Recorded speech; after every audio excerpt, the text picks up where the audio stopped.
Sve do nedjelje traje festival čokolade i kave u Zagrebu. Portal Gastro.hr u suradnji sa spomenutim festivalom organizirao je radionicu u kojoj su posjetitelji naučili pripremati nove deserte za Valentinovo.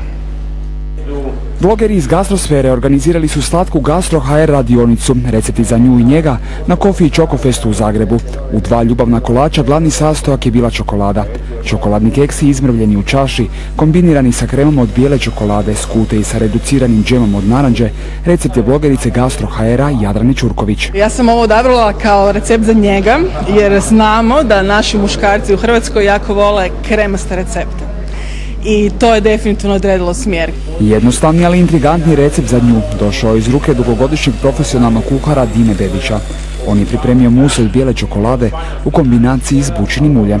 Bućino ulje to je naš regionalni proizvod i u kombinaciji sa čokoladom mislim da je to jedna dobra podloga za stvaranje novih recepata. Više od 40 posjetitelja u Hrvatskom društvu likovnih umjetnika su sad vremena naučili nove slasne recepte. Volim kuhati, pa sam došao vidjeti.